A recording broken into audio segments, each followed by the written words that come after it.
Hello everyone, it's Tuesday on Your View. I am Tokpe Mark Odige, and with me as usual are my co-hosts. Joining us especially today we have Ngozi, Madam Ngozi. Sorry, I call you Madam Ngozi. I know you're not supposed to do that on TV, but then, you know, you're like, you know. You shouldn't do that to me. But, you know, I need to let people know that she's a grandma, and I always say every time I have the opportunity, I'm going to say that she's a grandma. Grandma. They don't fail to do that. As in, because you look so good. I mean, thank you. It's a TVC thing. Yeah, look at them. The show is being run by grandma. Thank you. This is my official opportunity to welcome. Thank you. Super. So, this is the first time I'm on set with you, and I'm like loving it. Because last time I watched you, I was just loving the way you attacked somebody. You know, I haven't seen anybody. I haven't seen both of you. The questions were just she's a professional. I I want to be like you when I grow, as I grow older. Because if I say when I grow up now, they'll say, what are you right now? You know, but then don't mind talk about she's just deceiving me. She's grown up already. I haven't seen YK and Mariam this week. Mariam, I heard gist about you. Honestly, you are my keto coach. They are not encouraging me at all. Well, we said we were starting in February. We're enjoying our January, and we went for this wedding. And there's so much keto about controversy about this keto thing. Yes, really. but thankfully it works for me. You're making keto look good. Oh, really. okay. And there's so many people that are doing it. I especially think it's good because of Halle Berry. She said she's been on keto since she was 17 when she was diagnosed with diabetes. And look how she looks. I mean, she looks young, ageless. I mean, she is the face of keto. Trust YK. YK is not living rice anytime soon. How was your weekend, YK? I don't believe in keto. How was the Amazon? Yes, I missed that. It was a lovely lovely concert. There were like 5 artists: Ego, Kayefi, Aduke, Maka. Good music. The squad. It was like amazing women doing amazing things in music. And you know, and it was backed by an all-female band, and they were so good. They were so good. We need to have it more often. Though. And you know, the way they were enjoying, you know, I saw it on a TV station this morning, and I was just like, this was a serious concert. I see me sweating like a Christmas good. Yes, I was the host. She was the host of the show. I was the host. So wow. And I should invite me to the next one. On the first. And Jumoke, my darling Jumoke, sister from another mother, was there. Mariam couldn't come because of traffic. I was stuck in traffic. I was doing nanny duty. It happened. And I was busy working on my own concert at church. Really? Yes. Let's see, because you know we don't get to hear this gist when you are doing the other show. So like please. A church concert you're working on? Yes, we actually had, of course, a special concert on Sunday. My pastor's mentor, you know, was in town, and of course, I got the honor of ministering. Oh, really? Wow. I know you said minister. Did you sing? Did you? Yeah, I sang. Wow. Give us a verse, a bar. For the sake of the viewers. Now you put look, boxers don't box outside the Exactly. Let me let you rest. Did you people hear about this thing on Twitter? This Indian actress that called Alex Iwobi, the Nigerian footballer, she she described him in some very racist way. I didn't see it. And for Twitter, my sister. No, it was just sad. I mean, you know, you are in India and you have your own racism, and to think that someone like that could also spew something like that about another person, I think it was just really sad. But I was just happy. For me, I can't even repeat it on TV, but I thought it was really bad. But Nigerians went for her and really called her out on her behavior. Okay, YK. I have warned us. I just put my wits about me. Yes. Okay. What can we sing? It's not in trying, but in trusting. Hey. It's not in running, but in resting. If you want to know more, go to our church. When we return, front page review starts. Please stay with us.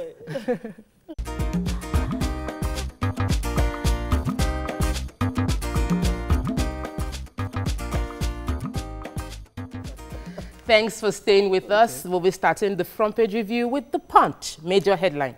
Senate asks South Supreme Court to reinstate Onoge. We only recognize Onoge as CJN, says the NBA. Lawyers to boycott courts today and tomorrow. CCT suspends Onoge's trial indefinitely. You can't miss the picture. A lot of people protesting, lawyers, civil society protesting the removal of the former CJN of Nigeria, Walter Onoge, at the NBA office yesterday. Other stories carry counter-protests too, you know. But then, in other news, Labour tackles federal government over new minimum wage. Family, community leaders demand justice for slain Lagos residents. Federal government planning to eliminate me, cries Autumn, alleges Autumn. Budget. Lagos Assembly moves against Ambode, may commence impeachment process. IG sends DIG nominees named to Police Service Commission. Don't plunge Nigeria into constitutional crisis, article tells Buhari. Rising debt profile, bad for economy, Senate panel.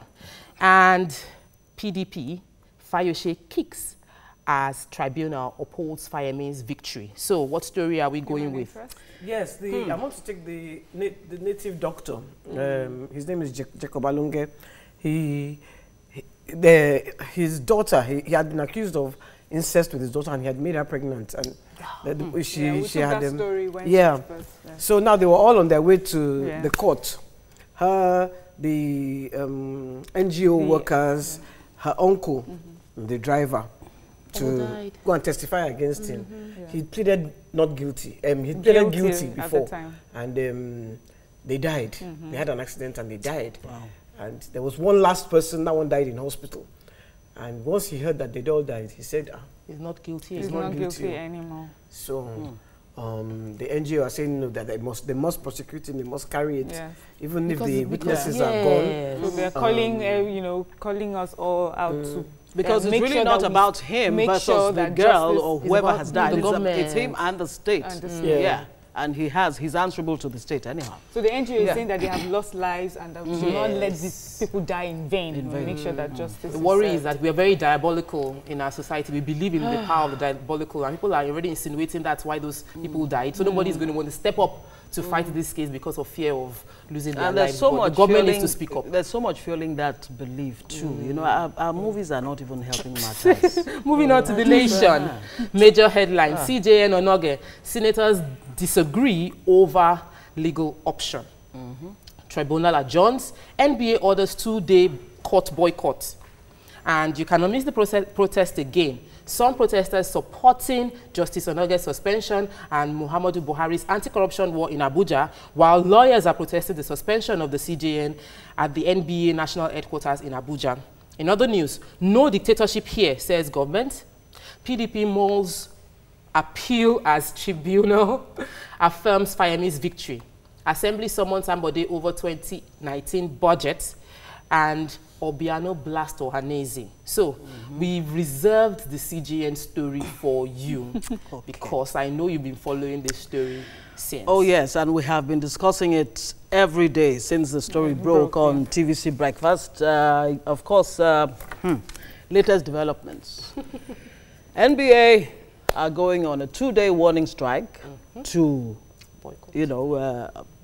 express their concerns about the president's suspension of the CJN. Now, the crux of the matter is, does the president have the constitutional backing, the legal, the constitutional right to suspend the CJN I thought the without recourse to the Senate and, of course, the NJC? That is being that they are neutral, they're supposed to be like autonomous, everybody standing on their own. There you go. And as far as some people are concerned, especially lawyers, this is against the doctrine of separation of powers and all of that. And especially when you have a situation where it seems over time the executive has been at loggerheads with the legislature on the one hand, and then you have the executive, at loggerheads again with the judiciary. Don't forget that the president actually, mentioned in the early days of his administration that his only problem, as far as this war against corruption is concerned, has been the judiciary. Is actually the judiciary. And you know what? So I believe in the rule of law and that,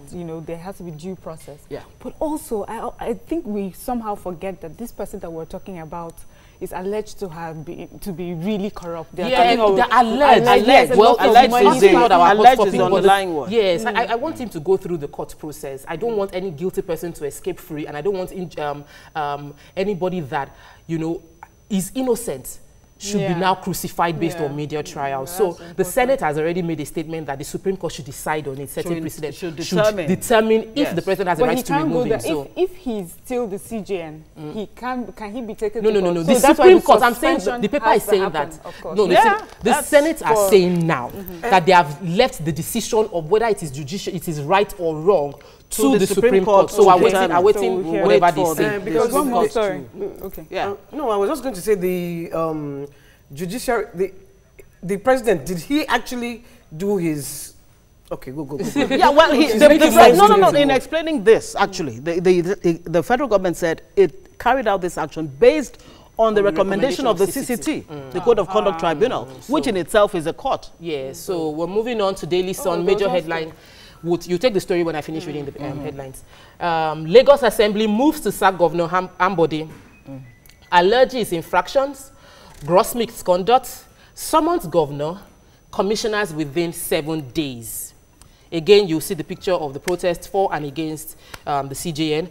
Tribunal upholds Fayemi's election as Ekiti governor. Will appeal, says PDP. APC chieftain sues INEC in Abia over fraudulent registration in Nkporo. Don't go ahead. Kalu calls for action by law enforcement agencies. Era of landslide victory gone, says INEC. Pressure on VCs to name APC members as INEC ad hoc staff from Wike, and Senate splits over Onoge. Suspend sitting, goes to the Supreme Court. So, can we... You are going to take a story? Yes, I was going to take a story, the last paper, which is the custom is considering a downward review of the... from 70%. From 70%. So, like a 10% downward review. Because when they did it, at first it was importation of cars. So, they had like 70% on brand new cars and 35% on used cars, but then they found out that it's become counterproductive. It has increased smuggling and also caused lives because other countries are benefiting from this. So they are looking at how to, you know, revise this. That's what people are saying. They want to be the only ones that can drive car. I'm happy none of us are able to drive car because the cars are too expensive. Very expensive. You know, so we're just saying the other day, you know, actually, I'm sure many of us, if not all of us, our parents, our own parents actually bought brand new cars. True. Yeah, we will buy generation. Moving on to the Vanguard. This Lagos State story that I are not taking. Police run out on August staff, seal off his office. Wow. We didn't, says police. 25 lawyers drag Buhari to court as CCT adjourns trial indefinitely. Senate shelves plan to reconvene, heads to court. Protest in Calabar, Abuja, and Lagos concerning the CJN. Lagos Assembly gives somebody a week to present budget, threaten impeachment. Patients stranded as Lasut residents, doctors begin 3-day warning strike. So I won't read the remaining stories. Let's quickly go into Lagos State. What's happening in Lagos State? Yeah. Well, the lawmakers are trying to impeach the governor. They're saying he hasn't given out the 2019 budget, but he started spending from the money, and they're saying they give him a week to I think appear before them and defend himself. And the funniest thing is they are adding the deputy governor to the mix. They're saying plus the governor, plus his commissioners, plus deputy governor, all of them are guilty, so they should come and defend themselves. But one APC member has said it isn't true, that it is, and he said he wanted to be anonymous, that it is Obasa that is the one that is trying to, and that's why they want to remove the deputy governor, because he will now become the governor. Obasa, of course, is the speaker of the state house. So that's I find it very annoying when we politicize issues, because the proceedings of impeachment should be to checkmate the governor. We shouldn't politicize it. So if it is that he has committed gross misconduct, deal with the issue. Let's not introduce what is surprising me now will do that. No, I don't understand why they're making moves. I mean, APC is running for we really need to go. Governorship. It's still APC. So internal party politics are not bothered. So it's like, are you against yourself? Yeah, exactly. Nigerian Tribune, the last paper, I'll just be reading the headlines. Onoge, Senate goes to Supreme Court, NBA boycotts courts. Lagos lawmakers may begin impeachment process against Ambode. Mbaka visits Buhari at Aso Rock. Wow, I wish I read that. Fayemi wins at Ekiti governorship election tribunal. And that's all we can take on. That's what the paper says today. Next, we ask, should people go to jail for false accusations on rape? Stay with us, we'll be right back.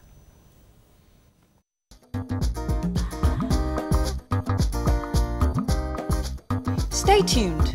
Your View will be right back. Thanks for staying with us. There's this story online about a high school football star who had a rape charge against him. After serving 6 years in jail, the 16-year-old girl came out and confessed that the rape never happened.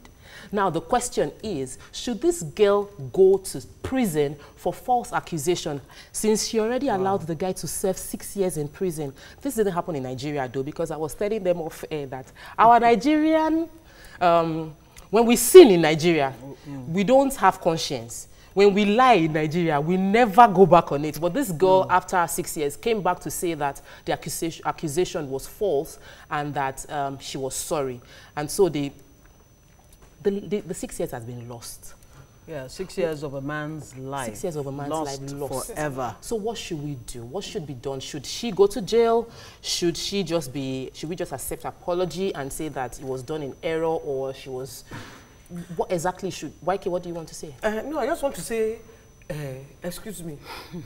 If you confess after 6 years, you still don't have conscience. That guy has slept in jail for 6 years. So if you say she has conscience, I beg to disagree. Woke up too late. That one is not conscience. So that one is wickedness. She has because you accuse someone wrongly.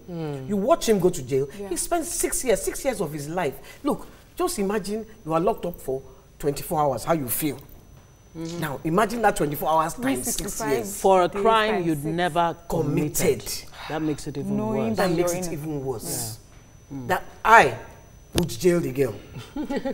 Well, that is you, but you know, how will the guy get justice? Should he go to court? That's the question. You know, what kind of comfort will they? Yeah, for not properly investigating, could they have known? Okay, you know, this one is an American story, and you know, somehow in their system they have a way of handling these things, and probably he'll get some form of justice or compensation. But I wonder what we do in Nigeria if someone is eventually found to have made a false accusation. We use God to beg the person. Because we know now. That's what we tend to do. However, I want to link this with the Me Too movement. Yeah, Me Too movement. The Me Too movement, where someone would speak up after like 20 years and say that I was abused, and they would prosecute that case like it was a fact. So where do we draw the line with believing when people say that I was abused by someone? How do we verify a statement from one person and somebody saying no, it didn't happen? You know, that's a real problem. Copycat accusations. You know, there are copycat crimes. You know, where suicide is on the rise, and because it looks like we're glamorizing all of these things now.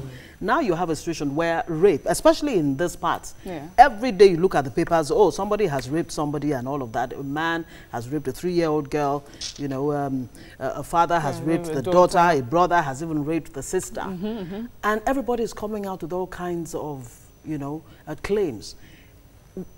Not to sound offensive, you know, or not to offend some sensibilities. There is a need for us to really, really look at this, because this is a life-changing, you know, situation. If you jail a person who did not commit a crime, you know, and at the end of the day, you have this kind of situation. So for me, is that false accusation, you know, for any crime, it's wrong and it is wicked.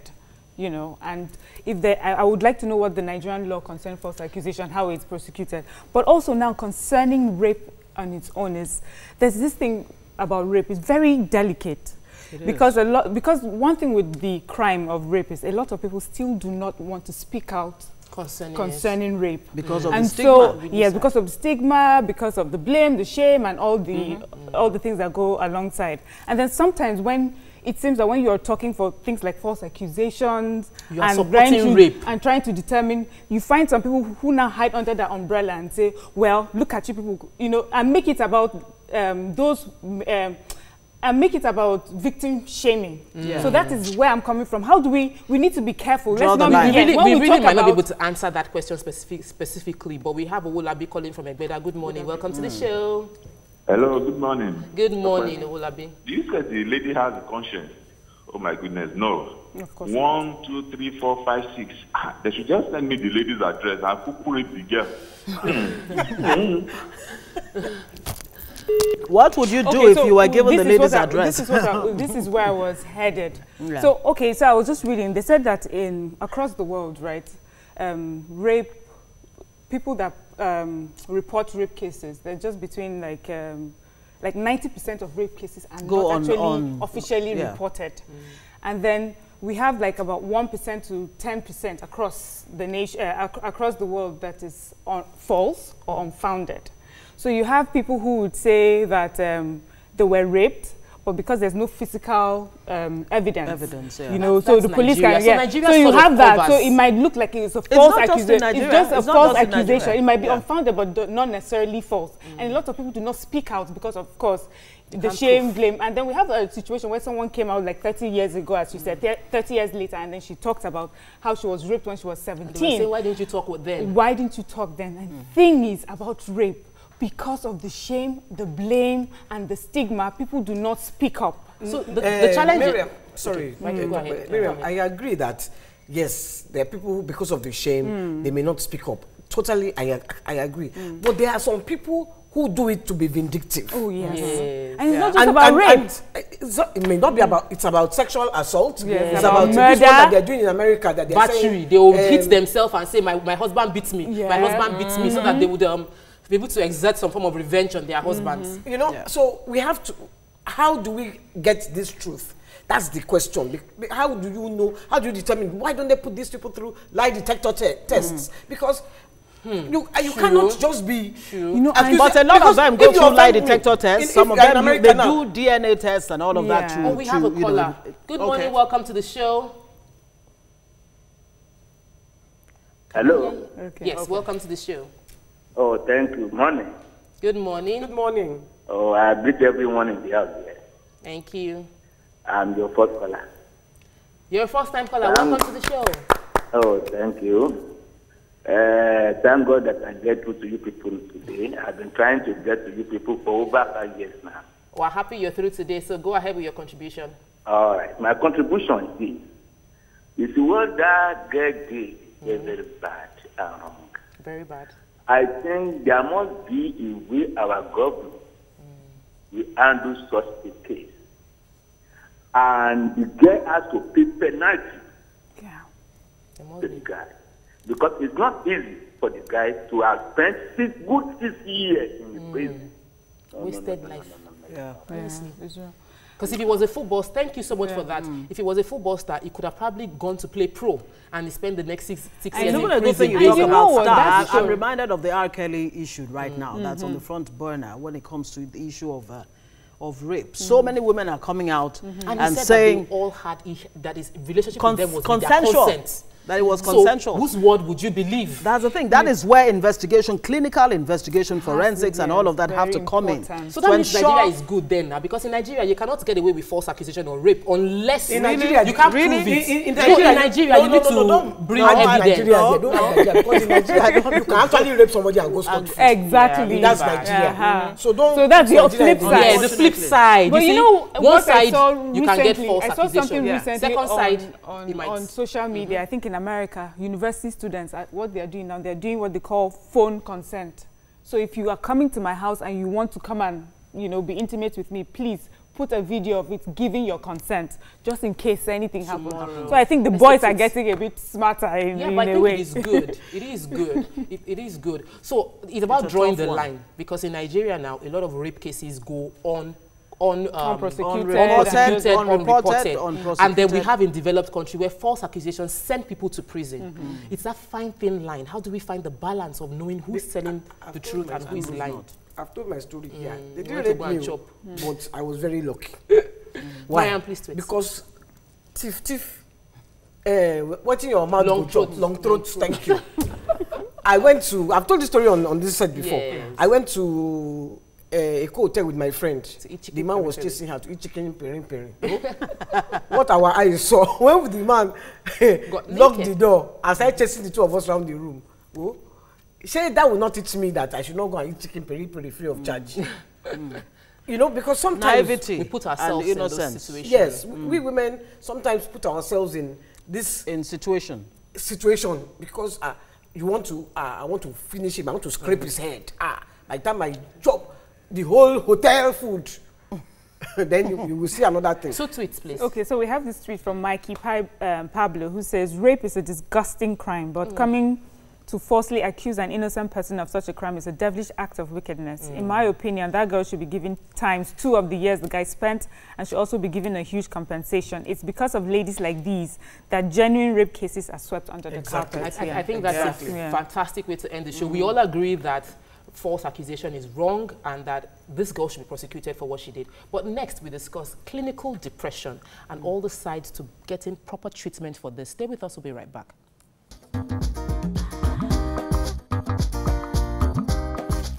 Stay tuned. Your View will be right back. Thanks for staying with us. Last week on the show, we started a conversation on depression in Nigeria.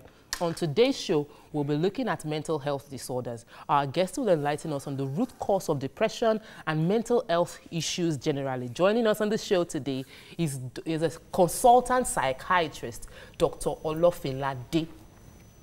I got that right? Yeah. Good. Join the conversation by calling us on 070-8066-8014, or you could tweet to us at TVC Connect. Please hashtag YourViewTVC so we can hear from you. Now, when we discussed depression last week, everybody was talking about how people don't speak up. People think go and pray, go and talk, go and seek, go cheer yourself up, motivate yourself, encourage yourself. And we don't realize that these people have a medical condition. But another side is that we are scared of going to visit you people. I don't want to ever have any reason to visit you, to know you, or go to your hospital, really, because we have the stigma around mental health disorders. So can you enlighten us on what mental health disorders are about, and maybe kind of dissuade our audience from feeling like there's something wrong with visiting a psychiatrist? Okay, I think I should start from the second point you raised. Well, there's nothing scary about coming to a psychiatric facility. You will see people like me. I don't want to see you. Okay, and the truth of the matter is, I think awareness is on the increase, and that is also giving us a lot of work on our tables in our facility. Yeah, back in the day, nobody wants to associate or come to speak up about issues of mental disorder, but we are beginning to have a deviation from that. A lot of people are coming, okay, and people come with various health conditions that are not even psychiatric, but they thought and will, you know, come to see us, and we tell them no, it hasn't gotten to that level. So we are getting more people coming. Now, back to the earlier question that what is mental disorder? Of course, mental disorder is one of the health conditions, and we must appreciate that, just like you have diabetes, hypertension, or think of any other health condition. So mental health, or mental health disorder rather, it's just one of the health condition. However, it has its own characteristics, affectation of the mood, affectation of the emotions, affectation of thoughts, perception, the way you view things. Then in turn, the one that is scary to people or will be of concern is the behavioral change. Okay? So, and I tell you the truth. That one is really scary, because it makes you wonder what exactly, I mean, you know, sometimes, personally, as an individual, there are times when you really hit a low. Maybe you heard one kind of bad news or the other. Take, for example, somebody goes to the hospital and only discovers that they have HIV. I mean, imagine getting that kind of news, you know, or that you have cancer or something. Is it possible that that could actually lead to some kind of depression? Very correct. And that is speaking to the fact that there are certain health conditions that may be comorbid, more like may have an association with mental illness. For example, someone, like you rightly said, who has cancer may have comorbid depression, may have a comorbid psychiatric condition, whatever it is. Okay, and we are losing sight of the fact that some of those major health conditions or chronic or terminal illnesses should be such that we also, you know, put our prism on picking out the possibility of a comorbid psychiatric condition in them. And that's speaking to the fact that in most of the hospitals where terminal illnesses are managed, you barely have psychiatrists show up in those, evaluating them or assessing them or screening them for comorbid psychiatric condition. And the truth of the matter, and from studies, it's been found that there is high level or high prevalence of psychiatric comorbidity in most of these terminal illnesses. So it could be a trigger. That's what we call a precipitant. Okay, and that's saying that an individual, of course, you could have two people who have cancer. One does not have one reacts differently, depression, and one has. So the other person most likely may have that vulnerability tendency to having a mental illness, and this had enabled the emergence or the surfacing of that. I have a question. The numbers are scary. I hear that there are millions of Nigerians that have mental We used to be the happiest people. Disorder. Okay. What happened? Not anymore. Apart from the millions of Nigerians that have this issue, we also have just about 250 psychiatrists in Nigeria. I hear that the number is so small. First of all, so we're happy. The good news is that people are now becoming more aware and they can visit. But it seems like there are not enough of you for this. And then thirdly, why so many? What is wrong with us? Is it something in our blood? What is happening? We used to be happy. Okay. Where do I start from? Let's talk about the fact that we have about 250 or a little above that psychiatrists in Nigeria. But the truth of the matter is people are living. Psychiatrists are living as many other doctors are living.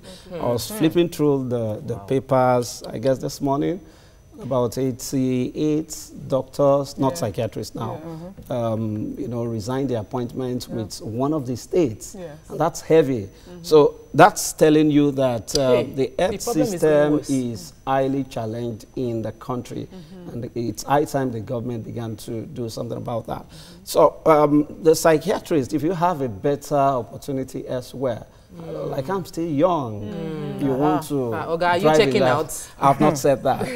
But you have, I'm sorry to use the word, clients. You have millions of patients here. Yes. Right? Did you say he has millions? How do you know he has millions? No, what I'm saying is that they say that millions of Nigerians have mental disorders. So it should be... Let me talk about that. What's the percentage even? Can you give us a number? Because we've heard about... I think about 20%. 20%. Actually, and that's 20% of a population like ours, that's huge. Like 40 million people to 60 They million say people. about 1 in 4 people. Yes, 1 in 4, you are right. So that means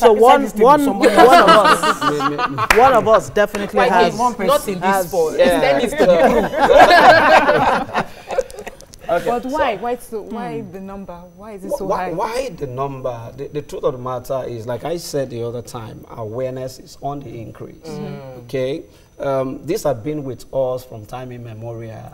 Most of these cases are handled or taken care of in traditional healing homes, in our religious institutions. But people are coming in huge number. Even churches are referring. Okay, so we are beginning to have, churches are referring. I won't mention one of the churches. It's a big church in Nigeria, you know, highly religious, do deliverances. They also refer. And that is commendable. We appreciate them that we are beginning to form that alliance, partnership, so that way, psychiatric treatment is not against your faith. Exactly. So we even encourage you, whatever you believe in, you just keep at that as long as you work with us, then we'll get results. I have 2 questions. That's good. I have 2 questions. The first one is, you said some people come with mental disorders, what they think, and then it is not that. Yes. And then I just want to know what kind of thing will I come with, and then it will not be that. Now, yesterday I saw one madman on the road. He was just standing. He stood. I drove past, he was standing there. I drove back, he was standing there. I went and I had to come back again. So he was standing there, he looks like this. Transfixed. For like 30 minutes. His hair was scattered, you know. What could that he be? was a rasta, and Catatonic. He was not wearing clothes. He was wearing a small this thing. He wasn't naked, but he was. So, and I just thought, I wonder what is wrong with this man. And I wonder if he can ever be treated. True. If he can ever get better. Let's quickly get answer before we go on the break. Okay. Well, the truth of the matter is a lot of people will consider, like you put it, mad. We won't say mad, okay, because that would be derogatory and stigmatizing, okay?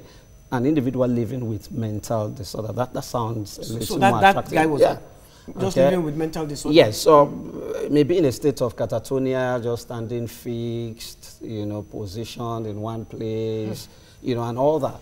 But the point is, when we meet with these people, when they are brought to us, we commence them on treatment.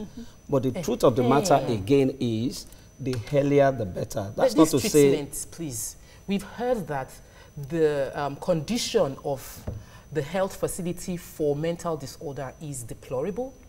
Someone said that when you get there, you would almost get, you have mental issues by just being there. Another person was saying that the drugs they give people make them fat, make them, you know, kind of like slow lethargic, you know. It's the response we get from people that have experienced it or have friends that go there isn't even encouraging, want to visit a psychiatric hospital. So can you give us quick detail on what are the drugs you guys use? Is it up to date? The treatment, is it 21st century compliant, or you're giving us 1950, 1930 drugs before we go on a break?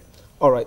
Very quickly, I will not totally agree to the fact that the state of the mental health facility is deplorable. That is not to say that we do not need to improve, okay, on what we have on ground. And that is saying that if we look at it that way, or we address it as though it's deplorable and we're pushing that, people will stop coming. But again, if you have been to the center in Lagos here, the Federal Neuropsychiatric Hospital. Left. Left because that's where sanity is. Okay, you know how rowdy the other side is. That's the right. That's where people move about, guys, and all that. But if you come to the left, it's the ambience and it's serene, quiet. You see, you are a journalist, you have to come to such an environment and be able to... Oh, yeah, I've been there several times. If you've been there, we even have a social center where people who have nothing to do with us coming. Our band has played there before. Okay, so you know what I'm talking about. So back to the treatment. But back to the treatment. The truth of the matter is there are drugs that could come with such side effects like you have talked about.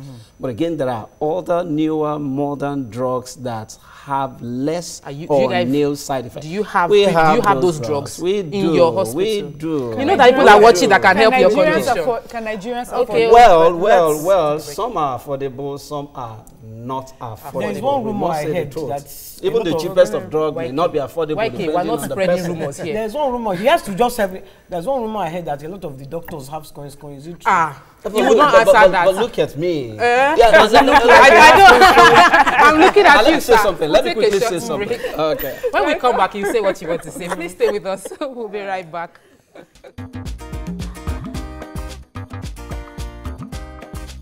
Stay tuned. Your view will be right back. Welcome back. So Dr. Olofinade, even off air and on air, has been calming us down that we are competent, we can handle it. I still don't want to visit you. You have a question? Hopefully we'll get to, points like in the US where, just say, I'm going to visit my shrink, like we've glamorized going to see the psychiatrist. Now, I have a young man who has schizophrenia. When he's on his drugs, he does well. But you know how it is every now and again. What's schizophrenia, please speak? Is another form of mental. Maybe you want to explain it to us. It's one of the mental disorders that has its own characteristics, like psychotic characteristics. The individual may be hearing voices. The individual may have certain odd beliefs, which we call delusions. Then, of course, that will play out in the behavior of this I'm talking about delusions. Every now and again, you hear this young man say, oh, I'm going to be a billionaire, and all of this and all of that. He speaks to himself. And you wonder, whether he's really, Of course, we know his background. He has that schizophrenia challenge. When he's on his drugs, he does well. When he goes off the drugs, it's like back to square one. Or zero. And then there's the issue of putting people with mental disorder in chains. That is another, challenge. I need you to speak to right. The first one, the tendency of relapse. We call it relapse. Someone who had been diagnosed with mental disorder, had been commenced on treatment, but for one reason known to the individual, some may have been told by their religious organization that you are fine now. stop and your feet had made you and all stuff. And we see some of them relapse. Okay. Some will relapse based on the inability or incapacitation of funding the treatment itself. So they drop out of treatment and all this. So, but having said that, the possibility is high that when individuals, you know, stay off their medication, the tendency is high that they may relapse back into the earlier presentations. Those complaints may come up. Then, and the idea of putting them in, you know, yeah, this idea of putting them in chains, we don't do chains anymore. It's an old practice. It's condemnable. It's not encouraged in any way. It's an old practice, but there's still so many people, mental homes that you know, still put them in chains. Like you said, well, you may have these in certain places, traditional healing homes and all that, but you will definitely not have this in orthodox practice. Okay? No, at least not at Yaba level. Yeah, it's not in keeping with evidence-based let me take this phone call. Benga called in from Redemption Camp. Welcome to the show. Good morning. Good morning. Good morning, Benga. Yes, I'm Benga calling from Redemption Camp. Eh? I'm Benga calling from Redemption Camp. Okay, please go ahead with your contributions. Yes, usually I have some concern.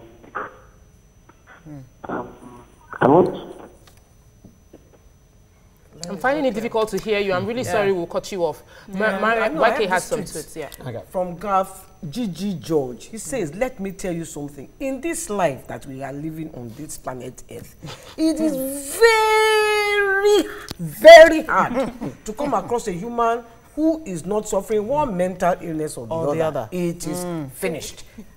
I'm just reading it as you wrote it. Can you answer him? Do you have some tweets, Mariam? That is not absolutely correct. So some of us can go through this it is simple. Life 1 in 4. So if you say 1 in 4, so that means definitely, since we are 5 on this table, I still feel like my there is one person here, or maybe even 2. You're the one saying that. I've not said I just feel. I don't think my question has been answered. Is there anything? Is there a reason why we have such a huge number? Is it in DNA? Yeah, is it in the country? Is it societal factors? The point is we must understand that the causative factor for mental disorder, it's an interwoven between the genetic makeup of that individual and the environmental factor.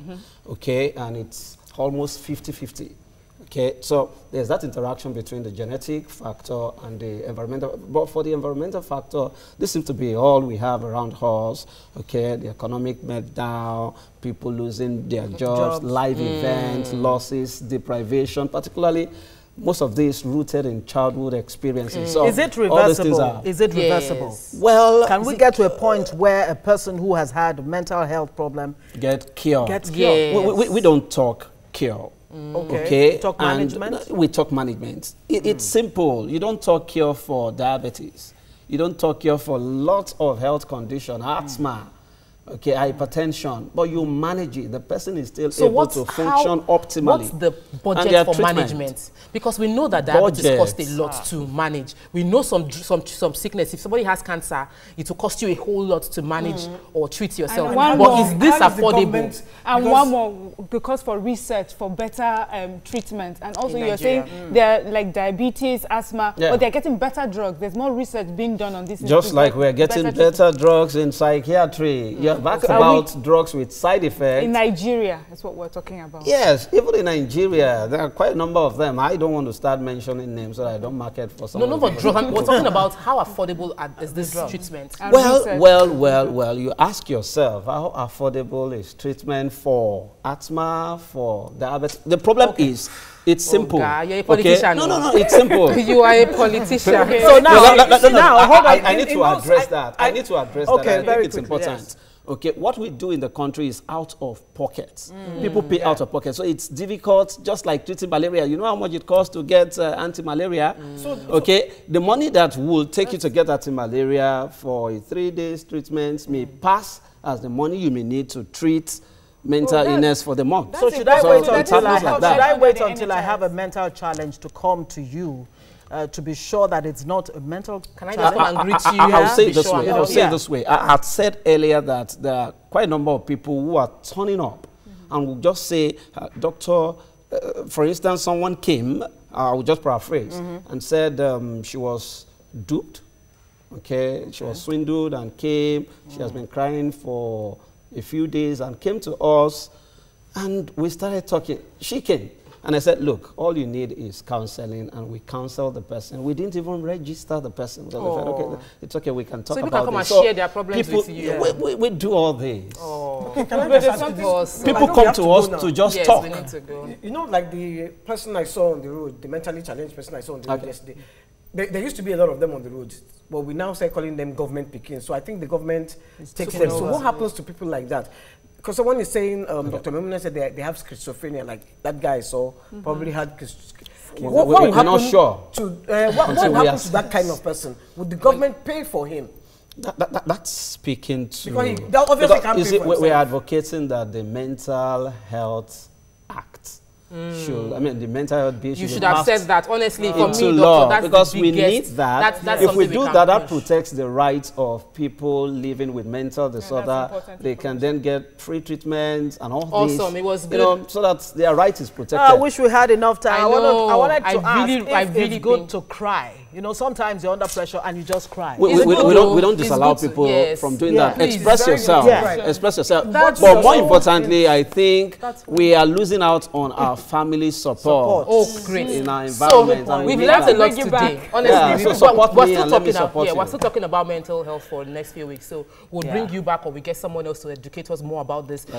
We need to have support from our friends. We need to believe that being mentally, having mental disorder is normal. Just come for treatment. The way you treat diabetes. Religious homes for working. And Ngozi should be on the show. Yeah. Wow. Thank you so much. We had a great show. Thank you very much. If you feel depressed or anything, go get professional treatment. And that's all we can take today. Remember, tomorrow is our live audience show. So please come one, come all, and let's have fun together. Have a wonderful day. Bye. Adios.